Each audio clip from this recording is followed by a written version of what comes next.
Hi, this is Jessica Morrison, Realtor with Ferris Property Group. I am super excited to bring you back for part two of Davis Homes today. We have with us Frances Williams and Jerrod Klein.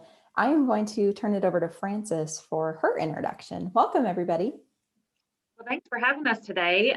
Yes, my name is Frances Williams, and I'm the Director of Realtor Relations, and I also manage all of our leads that come in. I've been in the business for 21 years, so I feel like I don't know, just getting older and older each year. But it's not as long as Jerrod. So, Jerrod, how long have you been in the business? There's a nice setup. So, Jerrod Klein, again, Vice President of Sales and Marketing for Davis Homes. 32 years, Frances. Thank you. Yes, I was 6 when I started in the business, but yeah, 32 years on the building, lending, land development side of the home building world. Jerrod, I can't tell if you're excited to announce that you've been at for 32 years or if it's like a bittersweet. I'm excited. It just makes me feel older than I want to acknowledge that I am. So. Yeah, I've been in real estate. I had to do a calculator on Google to calculate the dates yesterday, and I've been in real estate for 6 years and 9 months. And I was like, really? It's been that long already? But 2014, unfortunately, just keeps getting further away. So I wanted to help our audience understand the amazing product that you guys have. We came back for a part two because you offer a build on your lot program. What does that mean? And just fill us in with all of those juicy details, because I think our audience is really going to love it. Well, so number of different things. So on your lot construction, we are the largest on your lot builder in central Indiana. We'll build between 170 and probably 200 on your lot homes in 2021. We sold right around 170 in 2020. And that means some different things. So that could be rural acreage. You know, it's 2 acres, 10 acres, 20 acres, and somebody wants a home on it. They're either, maybe they own the land already or they need to find the land. We can help, of course, with both of those. And then we also do on your lots and subdivisions. Sometimes there's, open subdivisions where any builder could build in there or with certain restrictions and, being met. Maybe it's the development was built out years ago, but for some reason there's a couple home sites, couple lots left in that neighborhood.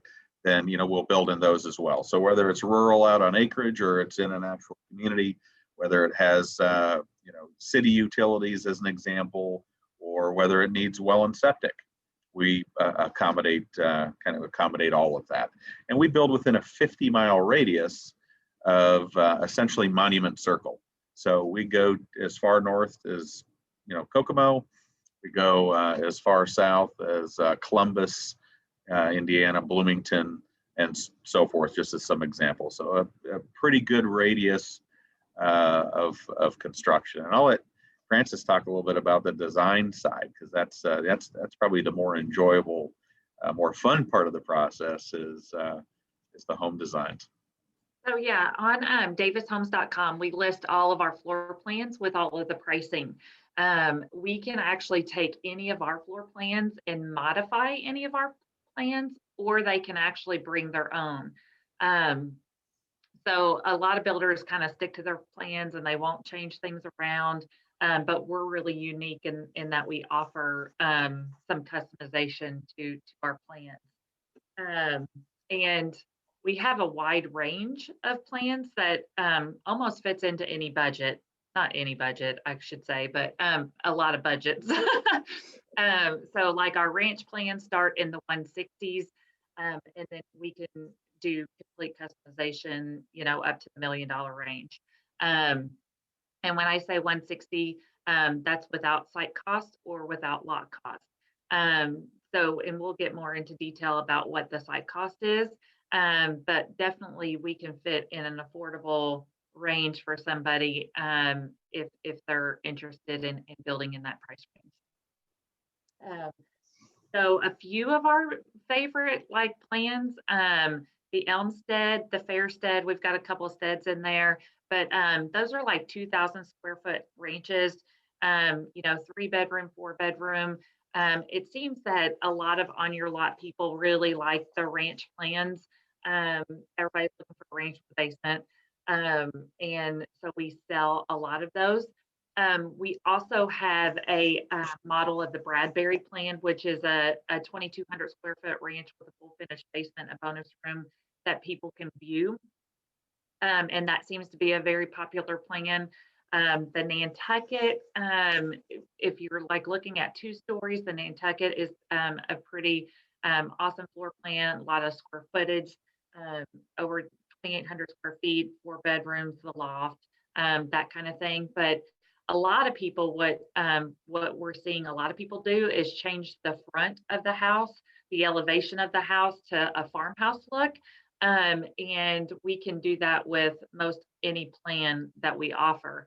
So if somebody's interested in, having a white house with the black shutters and that look, then we can definitely do that. That makes a lot of sense. And I think honestly, Francis, you just gave a lot of people watching hope, like to be able to build something for 160, obviously per site costs and lot costs. So that number is going to be higher, but to have the base price of your home starting out at something for, I hesitate to say most people, but gratefully our economy here in Indianapolis has done very well, and our jobs overall are starting to pay more too. But so it's just exciting, especially because I think a lot of times people associate building a custom home with you have to have $1 million or something crazy. So it's refreshing to hear that that product is available for the consumer. Let's talk a little bit about the land part, because I think that's where a lot of people get tripped up, is they have this goal or this dream of building. And so they think, okay, I've got to go out and find the land first. And depending on where you're looking, there's very few parcels available that are within their budget of what they can afford. So how do you as a builder go out and are you purchasing lots that you then hold and hope to procure a buyer on? Or what does that process look like? Yeah, great question. So we do a combination of really both of those. So, a lot of times people come to us, they're working with a great realtor like Jessica, and they're doing land searches and they're trying to find, whatever meets their needs as far as whether that's the number of acres or the topography and so forth. The harder, find is what's off market. And we do have some advantages in that way, and in that we're always out talking to landowners and constantly trying to build our relationships with realtors, with landowners, to know what might be possible out there. The easiest is when it actually goes into the realtor, the MLS BLC system.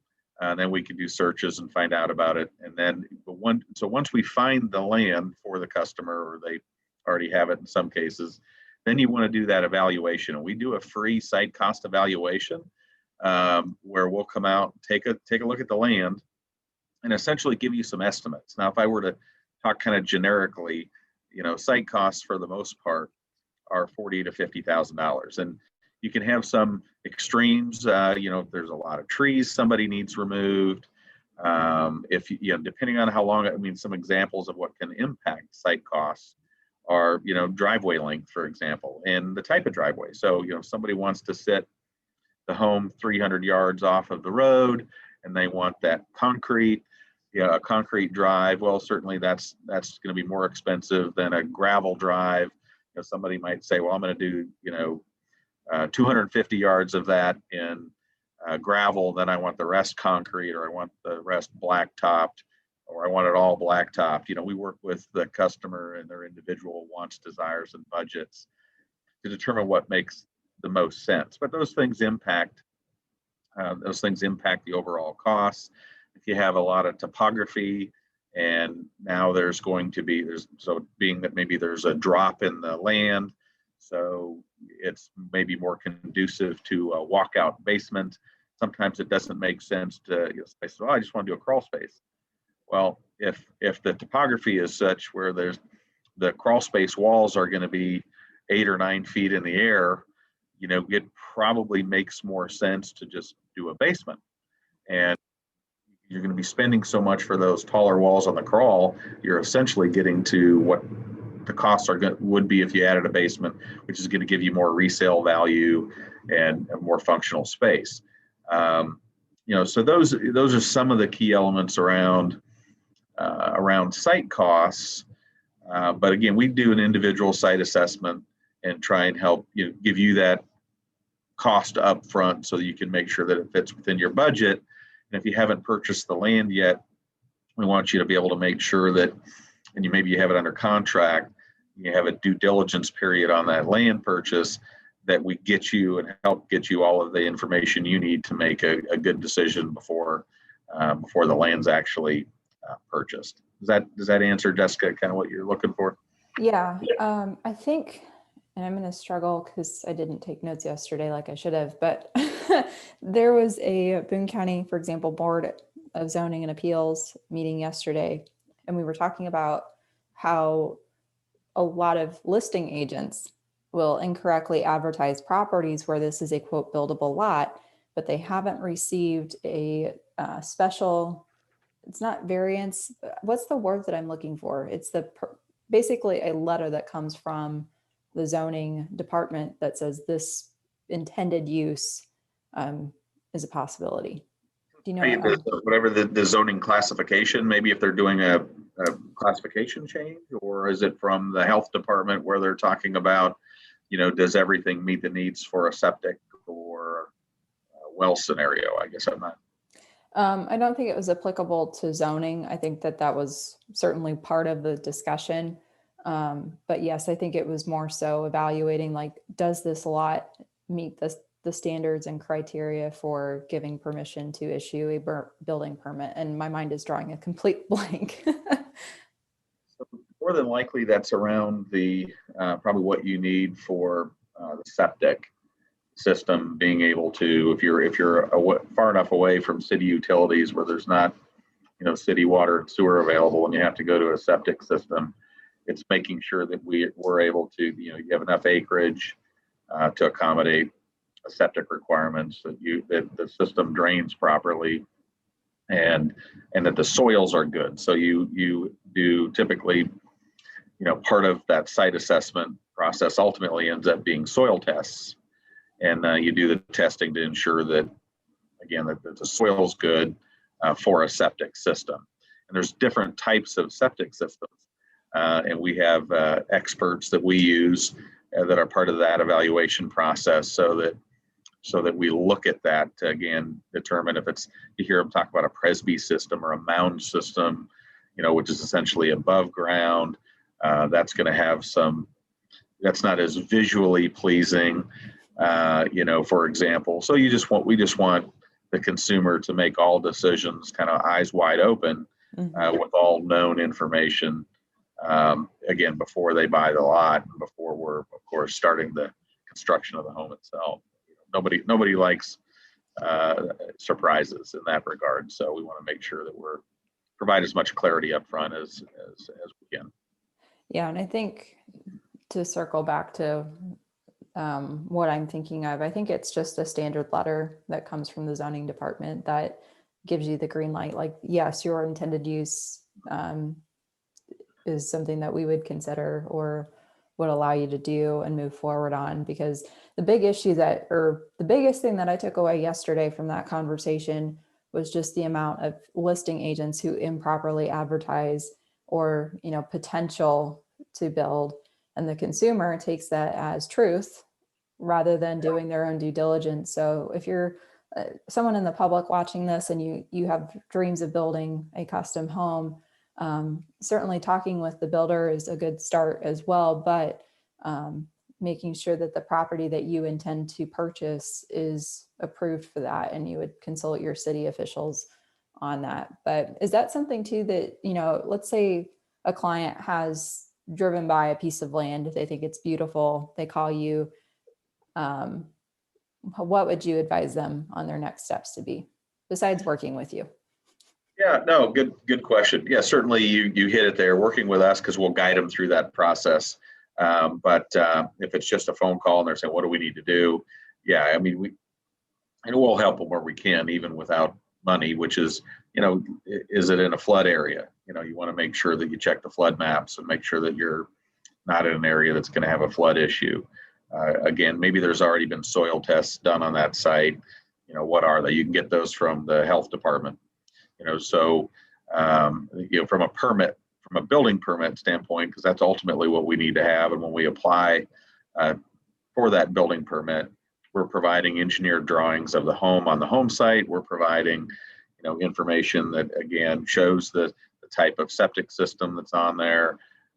So that's all kind of part of that process. But if it's not going to a builder and you want to investigate that individually, work with just go to the county office and start talking to them, and generally we found whether it's us or whether it's an individual consumer, they're very friendly and very accommodating. They want to help. Seems like they want to help any way that they can. Francis, do you have anything to add to that? I don't want this to be a two-way conversation. No, hey, Jerrod really did hit all the main points on some of the things that they'll see during that process. I would add that, like, just on average, what people would see as far as price goes, if the lot has city utilities, typically you're looking at that 25 to 30,000, because like he said, that includes your driveway as well, dirt haul. People don't think that dirt hauls should cost very much, but it is. That's probably one of the things that that starts to add up pretty quickly. And then if we need to do well in septic, typically you're looking at that 45 to 65,000, just depending again on what kind of lot it is and how many trees need to be taken down, how long the driveway is, that kind of thing. So as I'm talking to people when they first initially come to Davis, those are the figures that that we're talking about. So when we talk about the 160, then you're adding the 25 to 30,000 plus the lot, and then or the 45 to 65,000. And again, that can vary depending on what kind of topo the lot is and what needs to be done to it. But that just gives you an average cost of what those site costs would be. And it's nice, again, those costs do add up fairly quickly. I mean, if you're looking at purchasing 2 to 3 acres, and let's just say aggressively that's 125,000 total for the acreage, plus, it's 40 to 50 because there's not well and septic nearby, or sorry, there's not city municipalities nearby. So you would have to install the well and septic. So 125 plus 50 to be conservative, Yep. you're already at 175. And then you add the base price of the house, which let's just say that's 160. So that's roughly over 235. Is my math correct? Or is it higher than, no, 335. 335, yeah. Math was not my strong point. I'm so sorry. But 335 for a custom home on some acreage. That's obviously a smaller footprint, probably not including a basement. And obviously, again, depending on the level of typography, which when we say typography, that's referring to the elevation of the land. And so I think here in Indiana, I think if you're going to purchase a custom home, you'd love for it to have trees. You'd love for it to have some hills because Lord knows it's flat most places. So, but like when you're building, and whoever wants to speak into this, please do. Hills on some level, we already alluded to a walkout basement, but can you just kind of explain why there would be more costs associated with that as opposed to something flat? Sure, that's a good question. So, and it's something, again, you get a little difference between if it's an on your lot in a subdivision or if it's an on your lot out in rural acreage somewhere. So dirt haul is an example in which Francis talked about. So if you're in a subdivision, you may be on a 1/4 acre lot, for example, and they want a basement. So you dig that foundation, you dig the hole for the foundation, you dig that basement, you have all this dirt. and there's not enough on that quarter-acre lot or even a half-acre lot sometimes to spread it out. So you have to haul it away. So our goal is always to try and find the closest dump site for that dirt possible, because that minimizes the cost of the haul. And in some cases, it's the reverse of that, where maybe you have a low area, maybe they don't want a basement, so you're not essentially generating much dirt. But at the end of the day, we have to ensure that there's proper drainage away from the foundation of the house itself. So if it's in a lower area and you don't have a lot of dirt to work with, but you need to make sure that grade away from the foundation of the home is done correct, you may have to bring in dirt. So you can kind of see both cases. And even though, Jessica, you kind of nailed it, Indiana's generally not known for a lot of topography. We're pretty flat, a lot of farm fields and so forth. But it doesn't take a lot of roll sometimes to, 3 or 4 feet, as an example of roll in the ground, can impact some of those costs as well. So even though sometimes you look at it, it looks pretty flat, when you really get out there and you're shooting your grades, it's not as flat as maybe visually you thought it was. So then we would look at, and then again, you might have some taller crawl space walls, because you can get those walls down into where we're pouring footings, to make sure that the home is structurally, rock solid. So, so you do get some of that, even though, Indiana. Now you get to southern Indiana, you get a lot of topography south of Indianapolis, and certainly spots here and there throughout where you get a little more roll to the ground, and those costs have to be taken into consideration. Again, that's one of the recommendations we always make on site costs is put some contingency dollars in there. So what's a contingency dollar? A little fluff. So even though all your estimates may come in, and use that example that it's $40,000 or $45,000, plan on 45. Everybody likes to get to the end of the process and essentially have a refund, as opposed to having to come out of their pocket for a couple extra dollars. So we try to guide in that way. And some of that, again, depends on the topography. And Francis and I talked about the tree removal. Most places there's not a lot of tree removal, but generally if there's a wooded area, you pay extra for the trees to have them around your site, but then they also cost you more to take out the ones that you need to take out to build the home.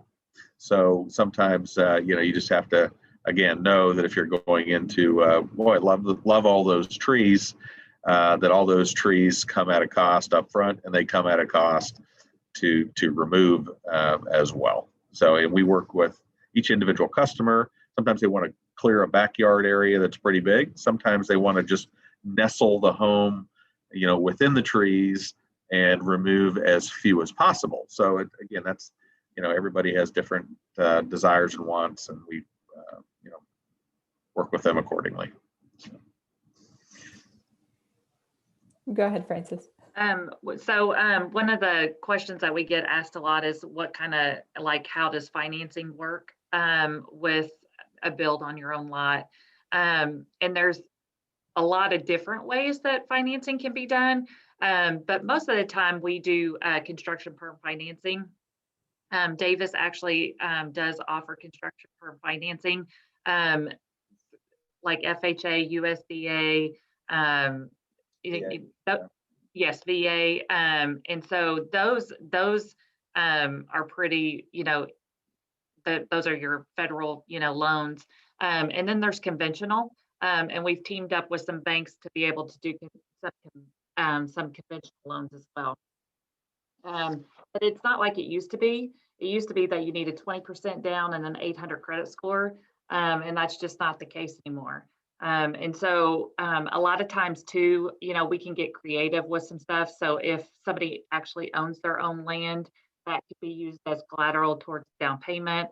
And so there's some different things that we can do right now, because as you know, the market is really hot right now. If somebody puts something on the market, as long as it's priced well, then it's going to sell. Well, it's the same thing with land. And so we've teamed up with some banks that will actually do land loans, and be able to close on that lot sooner. And then we start construction on the house. So there's some different ways that we can structure financing. It just depends on, how much does the customer want to put down. So our earnest money to get started is only $3,500, which most builders out there, when you do on your lot, are going to require 10% probably. Yeah, it's pretty salty. I mean, especially when you're in the early stages. And I'd love to, do you know, like generally speaking, what your earnest money policy is? Like if something falls through when they're starting to, like, do they get that money back, or is it generally like pretty difficult if things shouldn't Yeah. work out?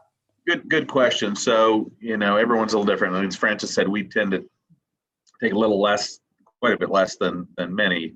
So that we require the $3,500, and that the way our purchase agreement is written is that's non-refundable. And that's because that includes the drafting side where we're in a lot of cases doing quite a bit of modifications for people for the blueprints. Then we start all of our due diligence side, and a lot of that's outside contractors. I mean, we're using outside engineers. We spend in time and outside consulting, as an example. We spend that $3,500 very fast. So on a construction to perm, then we're really kind of invested well beyond that by the time the home starts.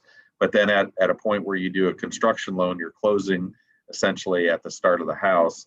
And then from that point, we get funded through the bank, through the lender. Or if it's a cash sale, and we do quite a few cash sales as well, and we have essentially a draw schedule that says, we get paid X amount, X percentage as we complete each different phase of the home itself. So when there's a lender involved, there's inspections and so forth that, we don't just get paid by asking for the money. Us or another builder, they come out and they look at that structure, they verify that we've completed that phase before they initial pay for that phase, as an example. So, but it's not as Francis is saying, it's not incredibly complicated. So we are there to help through that process, and again, different lenders are set up for different needs, and we'll guide you because of the volume of business that we do and the number of lenders that we work with internally and externally. We can help you know who that best lender is based on your circumstances. Like I said, VA is a zero down program. So, essentially with VA, even though you're giving maybe the $3,500, that ultimately gets credited back to you, when we close. So, but again, they're just different lending programs, and depending on someone's income circumstances. There's doctor loans. If you're a newer physician, then there's programs there, even though they may just be starting out new in a practice. So again, we just, it's really important for the realtor side and our sales team to really understand kind of all the circumstances. So they're going to ask a lot of questions, and that's a good thing. So just give the answers, and it's all, the intent is there again just to help everyone make the best decision for their unique, income finance, and again, building desires. Yeah, I think that's really smart. And I tell all of my clients to never write off their own situation just because you read, an article off of Google, or you hear through a friend that this is what their lender told them that they need in order to be able to buy or build. To always let a loan officer pull your credit and look at your file, because that is going to be your exclusive roadmap to whether or not you can, I just think that having more clarity is helpful. And life is short. So if this is something that you truly want to accomplish as a dream, it's okay to have conversations. And so whether that's connecting with a loan officer, connecting with a realtor, or calling a builder, and just having more information in this sense is only going to help you take one step closer to that dream. And, like a lot of my conversations are free because I'm only compensated when somebody closes.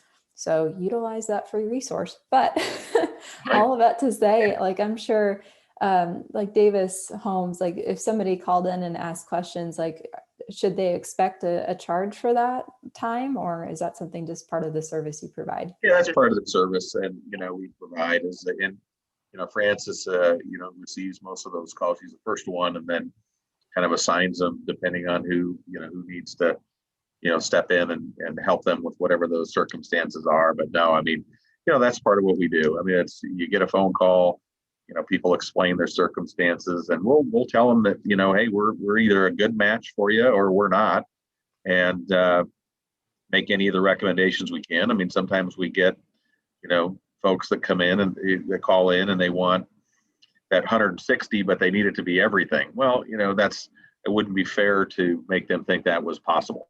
So we try to, go through those, again, as Francis said, those costs, the land. Do you have land? Some cases the land's been gifted to them. It's been maybe land in the family, and they are in a fortunate situation where they don't need to worry about the cost of the land, but they still have the cost of the home. They still have the site cost side to work with. So again, but no, phone calls are free. We're glad to help any way that we can. So let's kind of do an overview really quick of, and maybe Francis, you want to speak into this, because again, I want to make sure that this is being passed all around the table. Can you kind of walk us through, let's say someone calls in, they're able to maybe identify a piece of land and they'd have to purchase that. Maybe that's something that they would need to couple within the total price of the home as far as the financing goes. But let's talk about getting that under contract, and what's the total process from timeline wise from when they purchase to moving in. So great question. We get that a lot because, we are still in a pandemic. And so if you would call any builder right now, they would probably say the same thing that I'm saying, which we have had some delays, but we've been very fortunate to, keep some of that under control. But you really are looking at about a 10-month process from start to finish. Because we really need about 90 days up front to be able to do the financing part of it, draw their plans, get them into selections. So there's a lot of stuff that's actually done before the house is actually started. And then I would have to say that some of it falls on the customer in that if they're making a lot of changes and we have to redraw plans and, those kinds of things, that's going to add more time to the process. But typically that's what you're looking at. Once we start construction, typically that's, a 5 to 6 month build.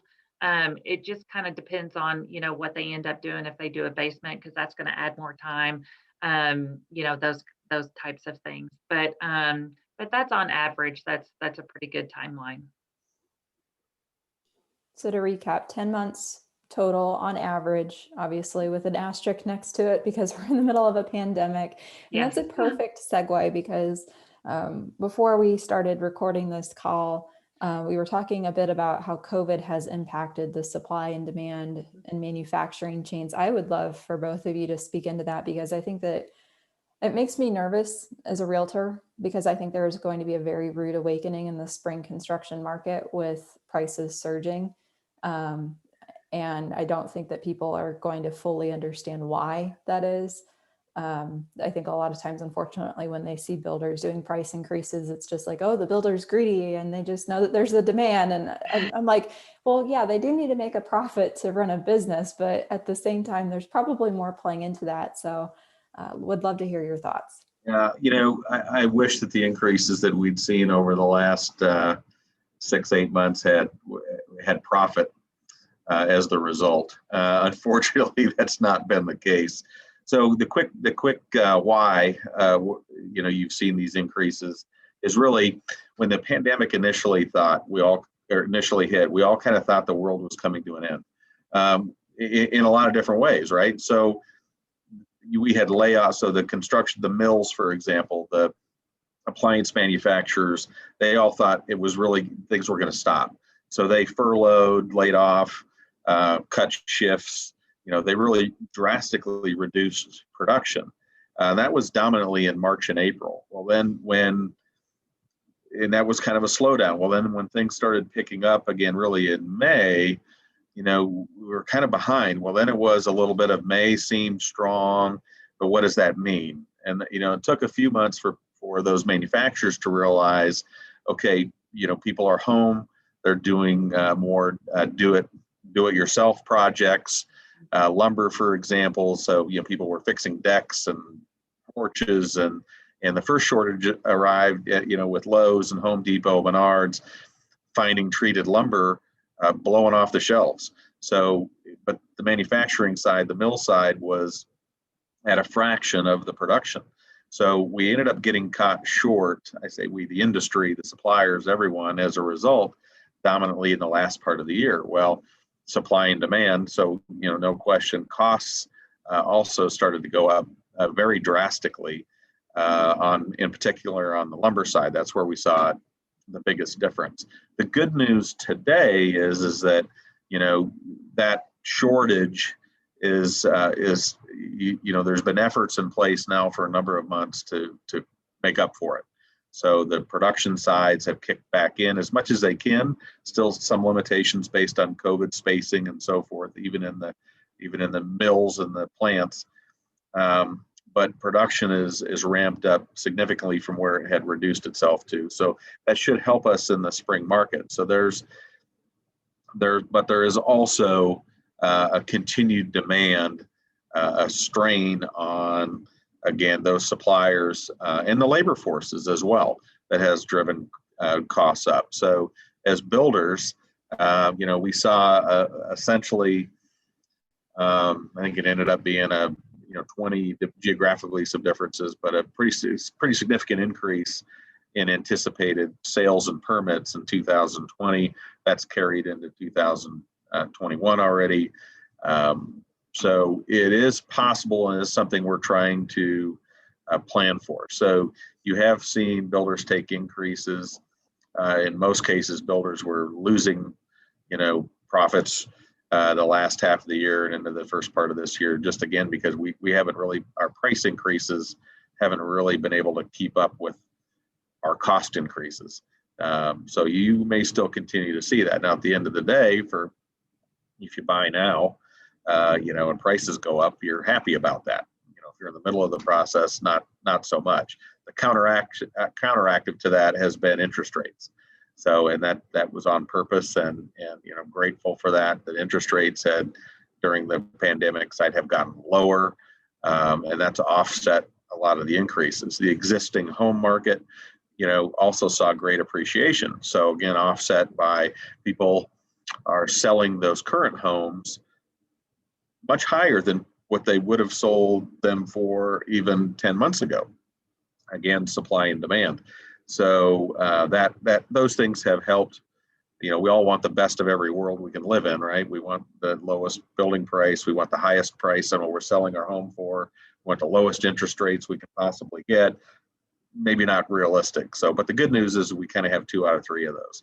So we do have incredible interest rates, and we do have an ability to sell an existing property at record speed for what we've seen in our marketplace for many, many years, and at much higher prices with those greater levels of appreciation. So, so there's my couple minute spiel on cost increases. But builders are continuing to try and do everything we can to keep them down.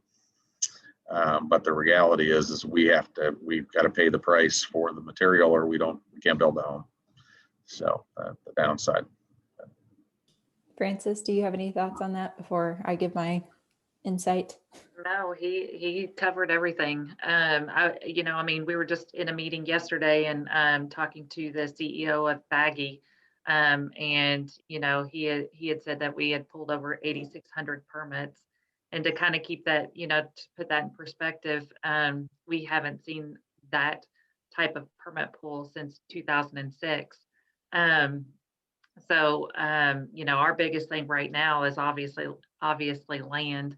In most builders, that's going to be the biggest hurdle right now is just figuring out where the next set of lots are going to be or where people are going to be building. So, but the good thing with Davis is that since we have a large range, a large radius where we can go to, we're going to be able to build in those rural areas where, a lot of builders won't be able to do that. Yeah, I think you guys have been able to spearhead, like, for example, your community in Fortville. It's one of the furthest ones out for new construction, but it's also helping create or provide that niche from affordability. So if someone is more price conscious, that product is there. It just obviously won't be like downtown Fisher's location, but it's obviously going to be reflected in the price. I think for those listening, I just in working with clients, anytime people hear things that are pre 2008, there's kind of this fear that tends to be assigned to like, oh, well, are we building towards another 2008? Or the news headlines have been, it makes me so mad because there's like this looming foreclosure crisis. And obviously I don't have a crystal ball. And, there's a lot of factors that certainly play into that. I do think that we will see some foreclosures come on the market, but I don't think that it's going to be this massive thing like what we saw in 2008. Lending has certainly changed night and day from what it used to be. And then even if you do look at people who are behind on their mortgage payments, banks are actually working really hard to help keep people into their homes. And what's massively different now too is people have more equity in their homes. That wasn't necessarily the case as before. And even if you look at the rapid appreciation, there's still a low, really, really low amount of supply that even if we did have some foreclosures come back on the market, it might neutralize the market a little bit. Here in Indianapolis, as of right now, we have 0.7 months worth of inventory. So we don't even have a month's worth. It's less than that. So it would still, at this point, depending on obviously the quantity, it would bring it up to a little bit more of a seller's market. But all of that to say, I think that we're in a very good, healthy, stable position, as Indianapolis as a city. We did not see in 2008 what, Chicago or New York or San Diego experienced in 2008. And you guys were obviously around more when that was happening. So feel free to speak your mind on that subject. You're absolutely right. It's really, what really led to that is not anywhere near, not even close to what we're seeing today. I mean, you nailed it, Jessica, which, a lot of that was lending, just it, there was no skin in the game, to your point on people having more equity. Credit scores were almost not even taken into consideration to a great degree. There were a lot of things wrong in between, 2000 and 2006 that kind of led up to that. And to your point, I mean, we're at a 25-year low on existing inventory right now, as you said, Jessica, less than 30 days. I mean, we're essentially, we're pending as many homes each month on the existing market as we are adding new listings. So the market's strong. Agree, banks, I think partly because of what lending institutions learned during that 2007, 8, 9 period was that they weren't working with people then, and they are today. They know the ramifications of foreclosures, and they are far more inclined today to work with people to work through those. That's putting, if they're behind, rolling those to the backside of the mortgage and doing, essentially various versions of refinancing to make sure that doesn't happen. And it's a considerably a much smaller percentage of the population. So now we're seeing, again, people very excited. Moving out is one thing. So we talked about subdivisions in downtown and rural. We are seeing, more people working from home. So to kind of piggyback your comment on Fortville and Pendleton, if we kind of head in that direction, you're seeing more growth there because people are working from home now, and even people that maybe work downtown Indianapolis that wanted to stay 15, 20 minutes. Now they're maybe going into the office a couple times a month. So and a lot of companies have made the decision that, hey, this remote working is going just fine. And they're reducing their commercial space, have more people continue to work from home, even what will be post-pandemic. So people are making the decision that they want to be a little further out. They can maybe get a little more money, a little more home for the money, a little further out, and they're pushing in that direction. Maybe they want a little space. They don't want to be, as on top of each other as they maybe were or felt like they were in a subdivision. And so we're seeing a lot of change design-wise. People are they're living at home, working at home. They're finding that their current circumstances don't match that home. And in a lot of cases, that's because they never planned on working from home. And now they are. So they need a home office. And now in some cases, they need 2 home offices. You've got, more than one person in the household that's working from home. So we're seeing a lot of, and kids doing more work than schoolwork from home. So we're seeing a lot of design changes around that trend.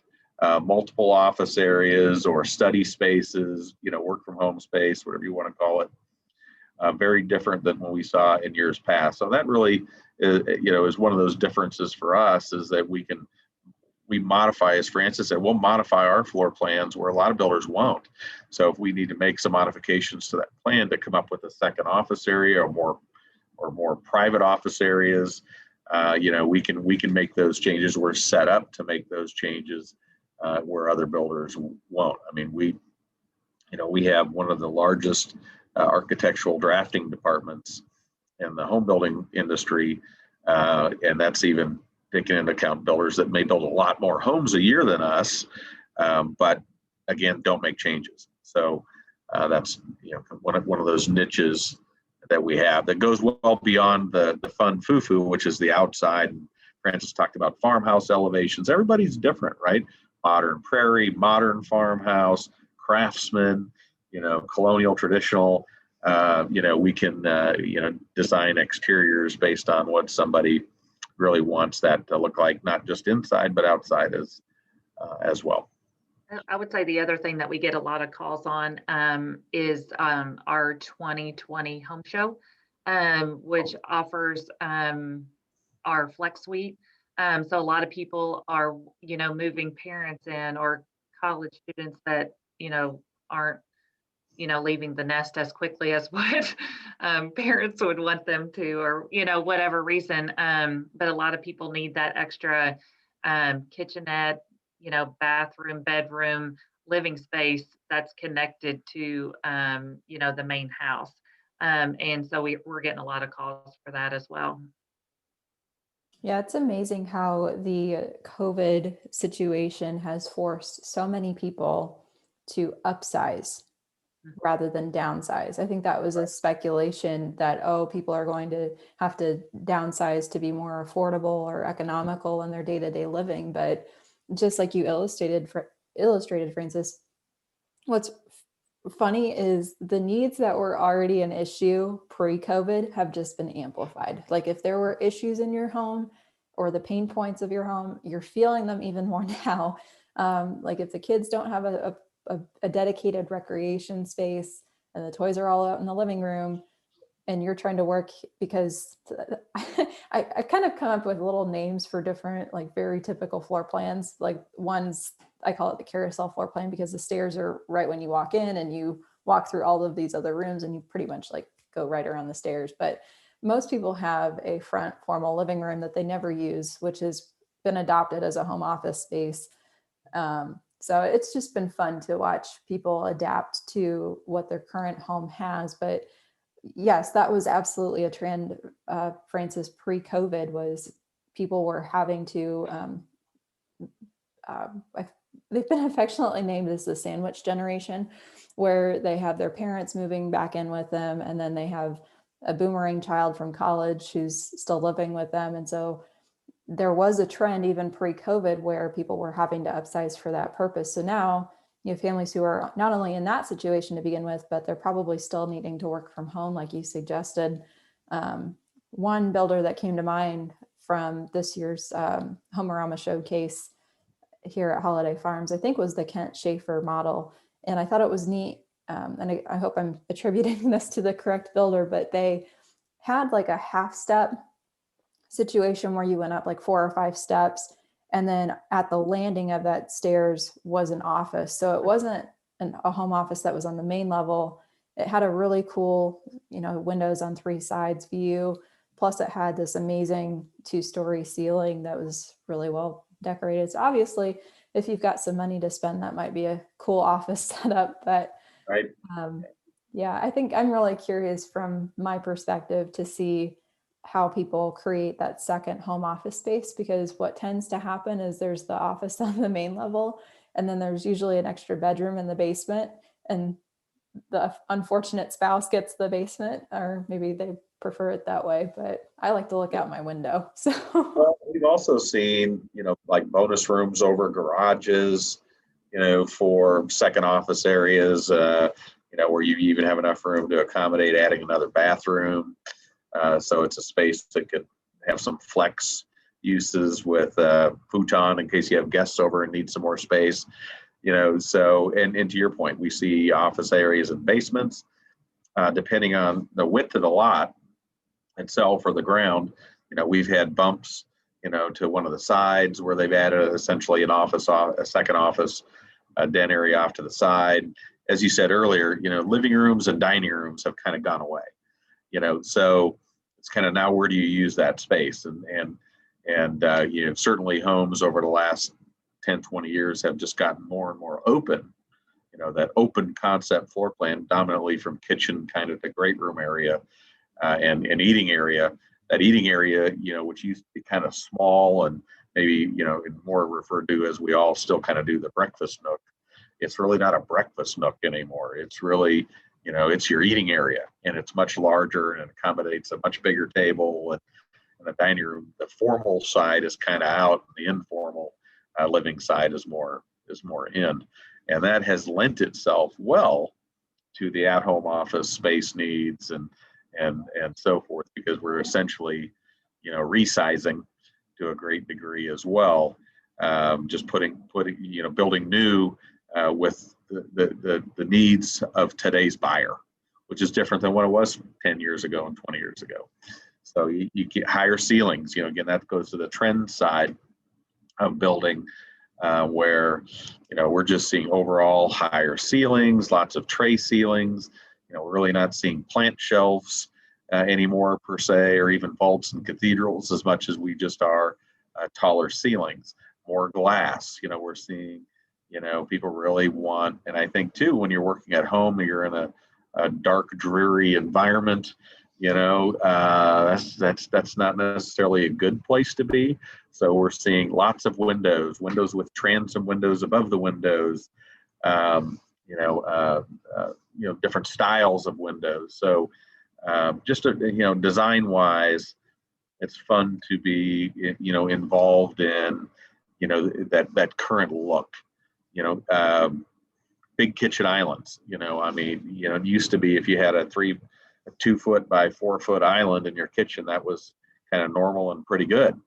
Now the size of islands are just unbelievable. They're 5, 6, 7 feet wide, and they may be 8, 9, 10 plus feet long, and it's you get the trends of granite as an example, or other hard surface products that are very popular in kitchen areas, appliances, for that person that really wants to be the chef, or maybe look like they're the chef even if they aren't. The fancier kitchens, gourmet style kitchens, are really in right now. Lighting, just, really neat light fixtures that are out there. And, you look at all these and you go, wow, I could remodel my current home and spend a lot of money to do that. Or I can just build new, and then I'm not overbuilding for my neighborhood. I'm building, in a new area, all with new construction, typically with new construction around you.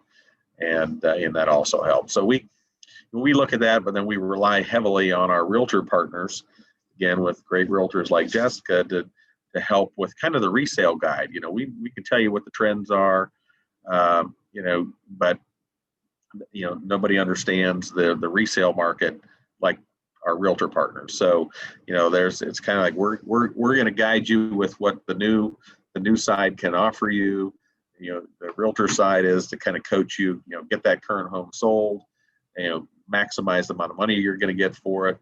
And then also, here are the things if you're wavering between, that will give you resale value versus not. And sometimes even if it's a not, it's something that's important to you, and that's fine. But we just want to make sure that that you're educated in that process and kind of understand those differences. Francis, did you have any thoughts on that? I think he's covered a lot of stuff. I think, a few of the things that we've talked about as far as just being different from other builders, we are locally owned, and we're one of the few larger builders that is, right from here. And so if we have anything that comes up, we can, deal with it right in our office area without having to go to somebody in Atlanta or, California or wherever. So that makes, things kind of nice. We have talked about, the customization and, our process is really simple in that it's a one-stop shop. So, you come to our office for, you might go to our model to look at our model, but our design center is located at on the north side. So you don't have to go one place for cabinets and one place for carpet and, go all over. When you customize a home, you can just go to one central location. And obviously the warranties that come along with the house, keeping in mind when you build, new construction, there is a warranty that comes with it. So, if something goes wrong, then, we can come out and fix those things. So, as, a buyer's trying to think about, new versus existing, that's definitely a benefit to buying new is, the warranties that come along with it. So. Oh, for sure. And I love that you segued kind of back to that because I did want to speak into what Jerrod just talked about.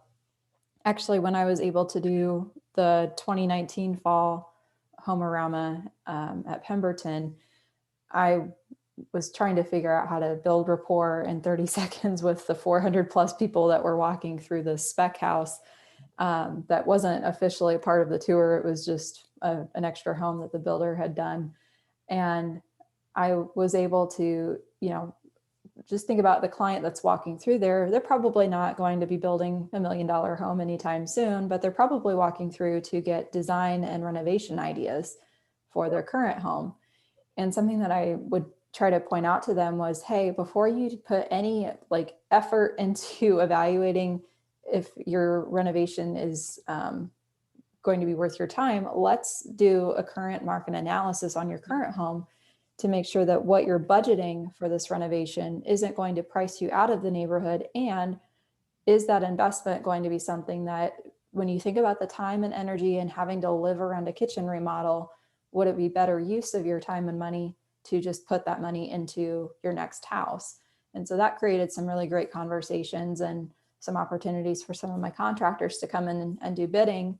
But I would highly encourage any of you, especially in this pandemic, post-pandemic world that we're in, where you're trying to figure out if the current spaces of your home are something that you should renovate or just wait, capitalize on the current appreciation and roll that into possibly new construction.